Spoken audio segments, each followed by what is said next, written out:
Hey guys, it's Extreme Strategy here, and welcome to another guide. This one is going to be a basic how to fight and win battles in Total War Warhammer 3. And there will be more in-depth ones on how to do it for each and every single race, because each and every race has their own strengths and weaknesses. Today I'm just going to be using Demons of Chaos because they give me access to all four of the Demons of Chaos Gods armies. They're Factions of Chaos, there we go. And they're the most dynamic, and they allow me to demonstrate all of the primary points that I want to show off, demonstrate, and show you how to do, and what to do when. Is also another massive thing that will be discussed, as, you know, when you have this many units, it can be a little overwhelming. Although, yes, this is the largest of the batch. If I swap over to, like, Nurgle, obviously quite smaller. Same for Zeech, Ogre Kingdoms, each faction being significantly different from the rest, and the enemy we're going to be fighting is Kislev. Go away, army. We're just going to have to break this down manually because the clear army button is directly under the thing that I use to stop my recording, and that would be really bad.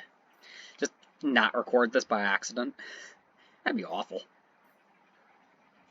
So anyway, we're going to be using the Demons of Chaos, and what you're going to want to go for in a very dynamic army is a wide variety of various tools to use. So we're going to find one of these guys here who looks good. What's a portal glyph? Someone's a unit of Chaos Furies. Oh my goodness. You have... wow. Alright, some of these guys are actually really kind of cool. We're going to go with this guy here.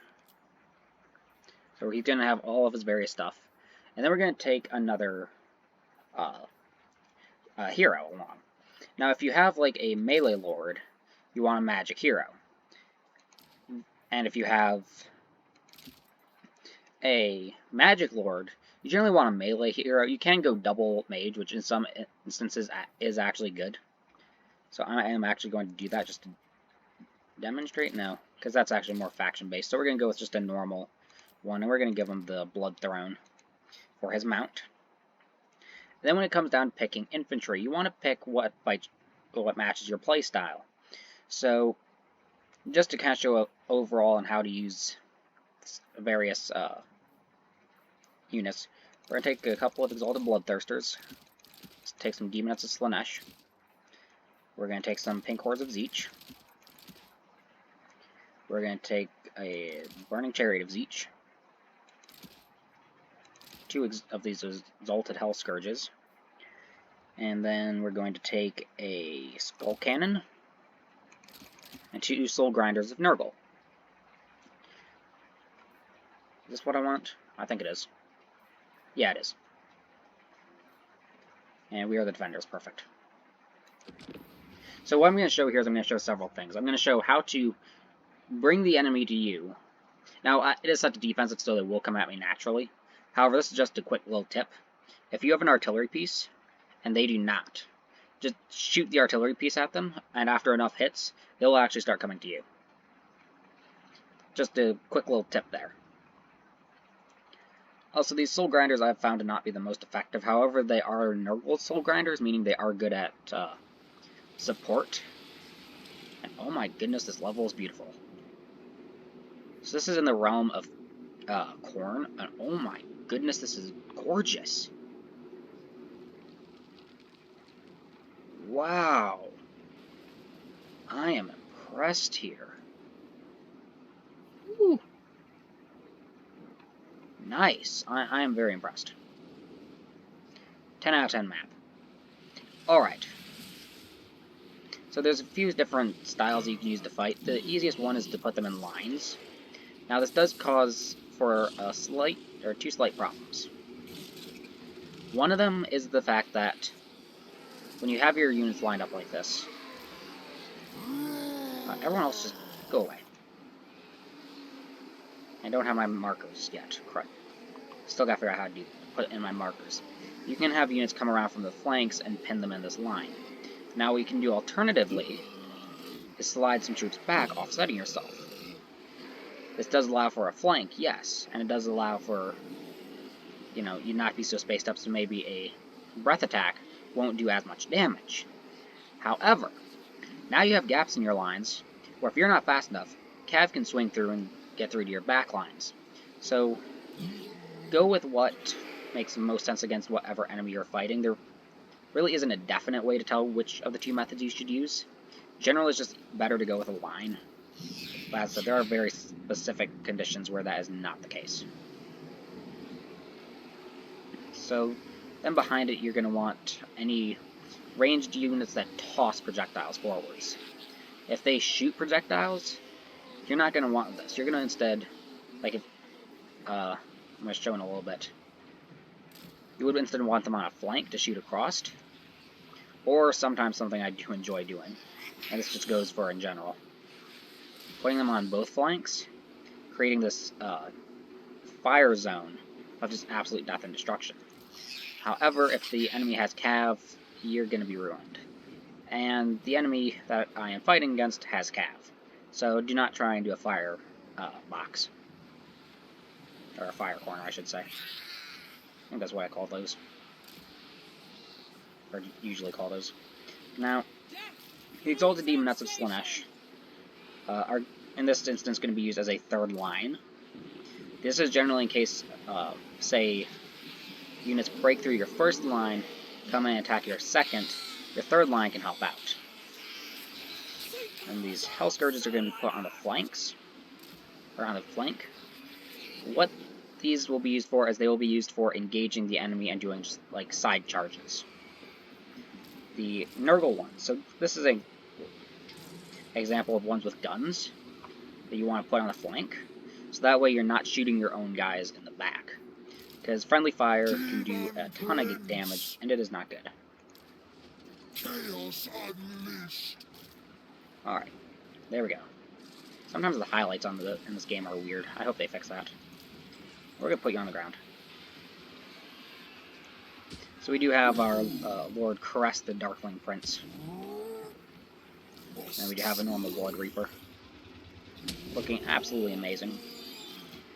Then we're going to have the Burning Chariot of Tzeentch, which is a flying unit, so I'm going to put him above the Exalted Pink Horse. This will allow him to shoot down,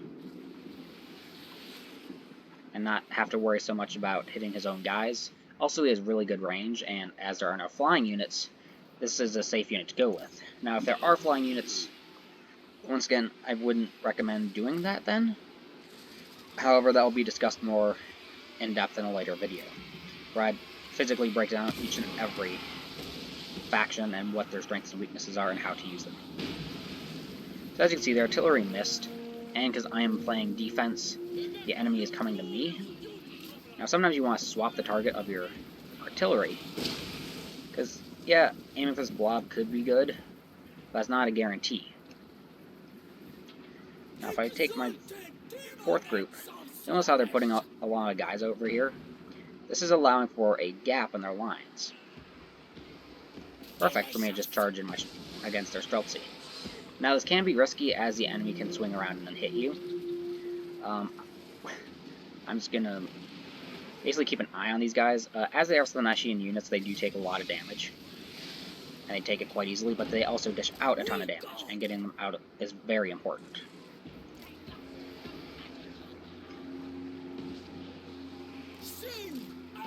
So get all the way over here. Avoid whatever the heck that spell is. Yeah, I definitely wanted to avoid that. No idea what it is. But then this is something called Cycle Charging. Basically, that's where you just continuously charge into your enemy over and over and over again. Hope that you do not get trapped. And are able to pull back to your lines. Now you want to move your guys off of skirmish mode before they run away by accident because you forgot, or I forgot, in that specific instance. Unfortunately, my guys are about to get overrun over here. So this is where third line comes in. Look at this, I can just send over some Demonettes to help out. Now that line isn't under so much fire and pressure. Also, the projectiles coming over here are just devastating to you guys. So this is another thing that you want to do, is you want to have your ranged units, trying to get as many kills as possible. Because if you do damage to these guys before they hit your front lines, that is less that your front lines have to worry about. And then the final thing, or two final things. One of them is spells, and I'm about to show that off in a second. But the other one is called Piecemealing your opponent. See how they have guys all the way back here? Well, I destroy them, and destroy these guys. There's nothing over here. Then I can swing my opponent army around to hit their flank. That's exactly what I'm going to demonstrate doing. Sending out my guys to try and destroy this side flank, and using my other group of demonettes to attempt to destroy them as well. Toss in the Blood Reaper. And then what do you get? Okay. The unit has been wiped out. Who the heck was wiped out? I don't see anyone getting wiped out. Shoot this guy up, please. Actually, no, shoot these guys very far back. Using your range to kill ranged can be a very good idea. And then we need something that buffs him. That's spell resistance. Deadly Onslaught. That'll make him much easier to kill. You can go finish off these Streltsy. And see what I'm doing is how I'm just tearing them apart piece by piece. I'm not focusing too much of my attention all at once in a single area. This is very piecemeal. Now, nice thing about Warhammer 3 is that the game does slow down when you cast these spells.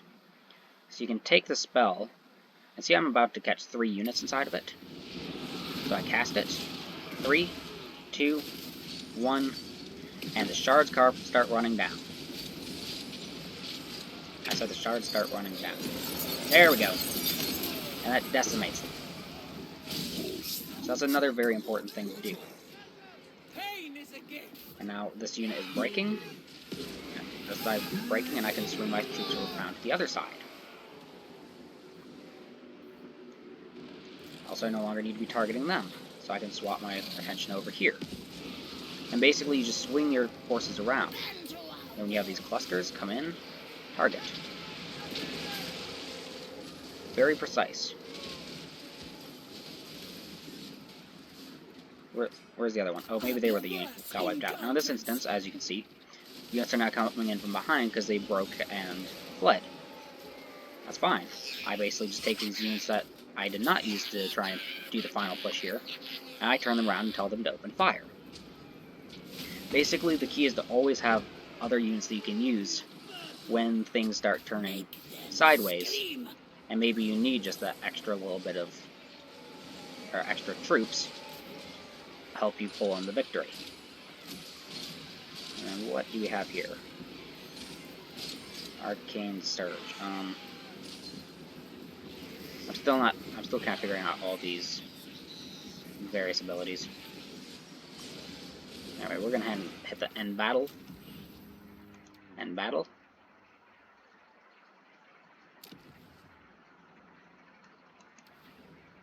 So then I'm going to show you just something about dealing with armies with flying units. We're going to have to change the race over. We're going to change over to Khorne. We're going to toss in Exalted Bloodthirster. We're going to toss in some Chaos Warriors of Khorne with dual weapons, because in my opinion they're a little bit better than Exalted Bloodthirsters, but I'll throw in some Exalted Bloodthirsters as well. And where are their Harpies? There's their Harpies. We're going to fill up the army full of Harpies. So you're fighting against an army with a lot of flying units. The key here is to actually use your range to kill them, and to try and see if you can pull them down. So what I mean by pulling them down is basically where you send in units in such a way that the enemy comes down, and then you crush them.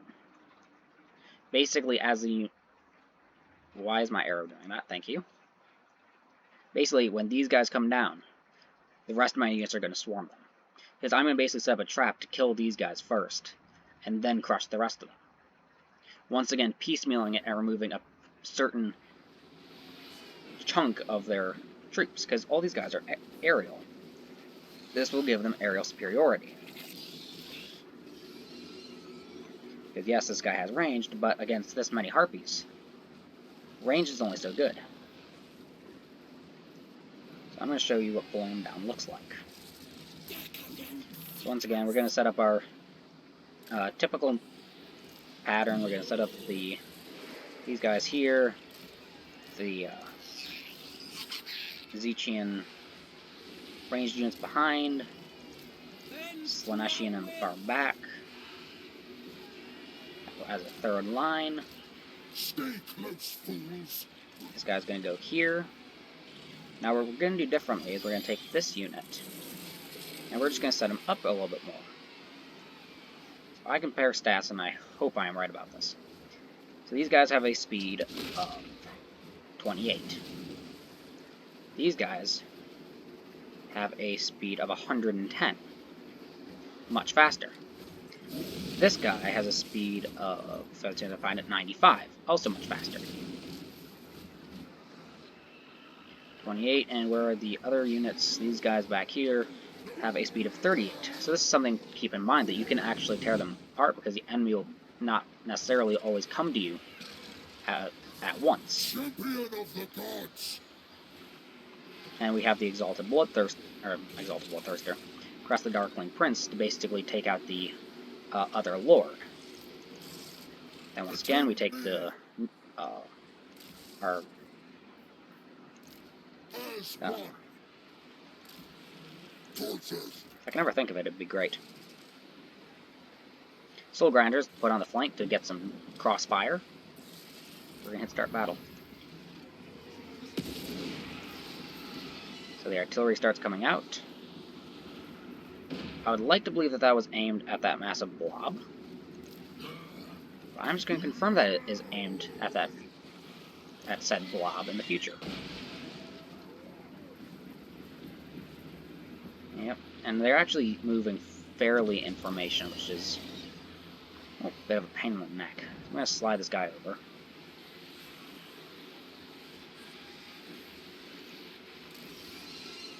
We're going to send this around.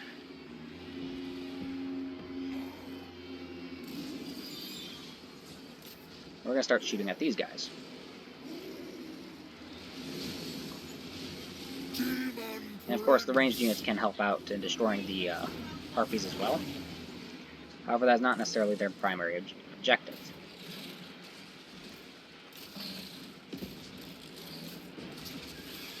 Swap. Alright. Doesn't really change anything. So over here, the harpies actually came down and attacked my chariots. Pause real quick. What are my backlines doing?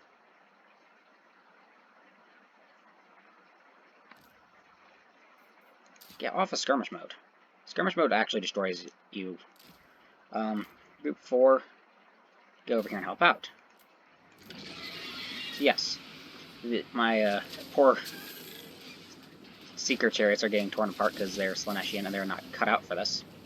However, I do have some Exalted Demon that's a Slanesh who can come on down and help out in the fight.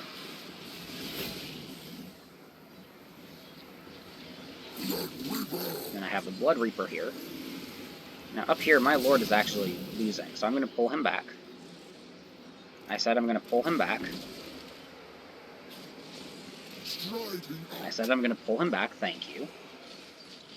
And basically just try and keep him away from this other Exalted Bloodthirster. Yep, and now the Exalted Bloodthirster is going to go target a different unit. Entities cannot die. Yes, please. Oh, this is only a single entity thing.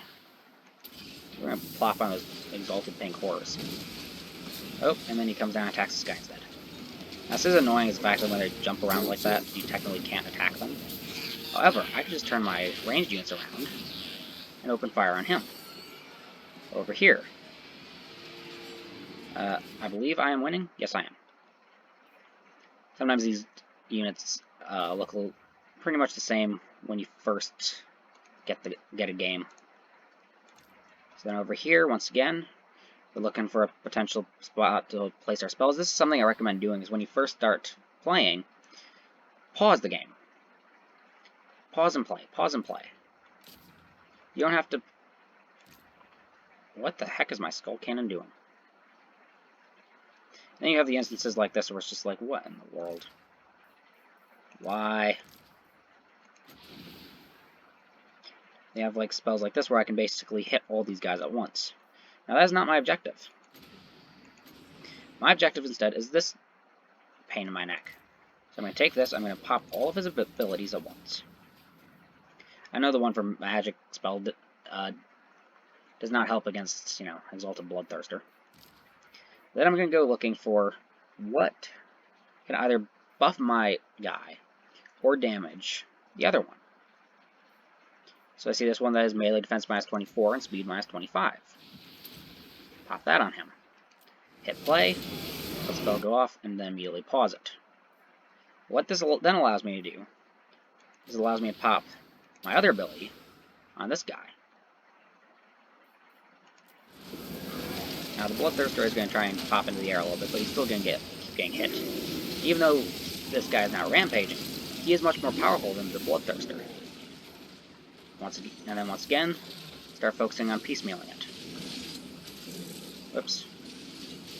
Oh, crud, I cannot tell my own units apart. Sheesh. No casualties over here. Swing them on down. And now everyone is shattering because of the fact that I believe the enemy lord is dead. Nope, but he is nearly dead. Because of all the buffs that I tossed onto my guy to basically change the balance, power, and the strength. As you see, the guy goes down. My enemy goes down, allowing me to win the battle.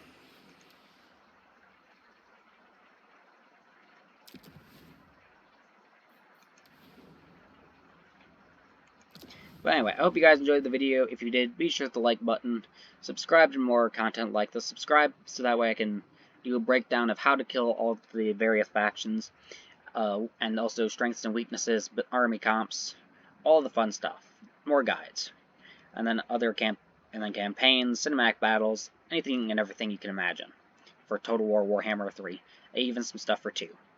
But anyway, I hope you enjoyed the video, hope you check out the Discord, and I hope you enjoy the rest of your day.